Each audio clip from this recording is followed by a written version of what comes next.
यमुना तो दिल्ली में भी है, फिर शाहजहां ने आगरा में ही क्यों बनवाया ताजमहल। कुछ कहानियाँ इतिहास बनाती है तो वही कुछ कहानियाँ इतिहास सुनती है।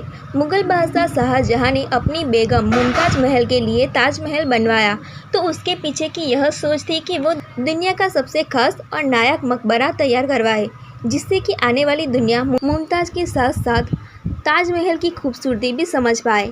ताजमहल की सुंदरता उसके विस्तृत मकबरे के साथ साथ उसकी वास्तुकला, विशालता और सुंदर नक्काशी में छिपी हुई है। यह उच्च कला का अद्वितीय उदाहरण है। ताजमहल को सांस्कृतिक, ऐतिहासिक और प्यार का प्रतीक माना जाता है, लेकिन क्या कभी सोचा है कि ताजमहल को आगरा में ही क्यों बनवाया गया, जबकि यमुना नदी तो दिल्ली में भी है। चलिए इसका कारण जानते हैं। कब बना था ताजमहल? ताजमहल एक सुंदर आकर्षण है जहां हर साल लाखों की संख्या में पर्यटक आते हैं और वे इस महान ऐतिहासिक मकबरे की सुंदरता और महत्व का आनंद लेते हैं।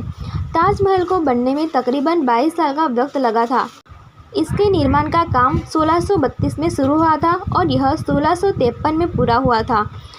इस खूबसूरत वास्तुकला के बनाए जाने में 20,000 से ज़्यादा मजदूरों, शिल्पकारों, वास्तुकारों और कारीगरों का अहम योगदान था।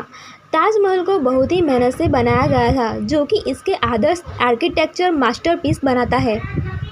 आगरा में ही क्यों बना ताजमहल? ताजमहल के सिर्फ आगरा में ही बनाए जाने के पीछे यह कारण है कि आगरा उस वक्त मुख्य रूप से मुगल साम्राज्य की राजधानी हुआ करती थी और शाहजहां का दरबार भी वहीं पर था। इसके अलावा यमुना नदी के किनारे एक स्थान उपयुक्त था। संगमरमर की आपूर्ति, कुशल कारीगरों की उपलब्धता भी आगरा में ताजमहल के होने का मुख्य कारण है। इसके अलावा आगरा में यमुना नदी का बहाव उपयुक्त था, जो कि ताजमहल को सुंदर बनाता है और इस पानी से इमारत को कोई नुकसान नहीं पहुंचाता। नदी का प्रभाव, इतिहासकार अब्दुल हामिद लोहारी की माने तो शाहजहां ने आगरा में यमुना के किनारे ताजमहल बनाए जाने का स्थान जानबूझकर चुना था, क्योंकि यमुना नदी का मोड़ ताजमहल को बाढ़ या फिर कटाव से भी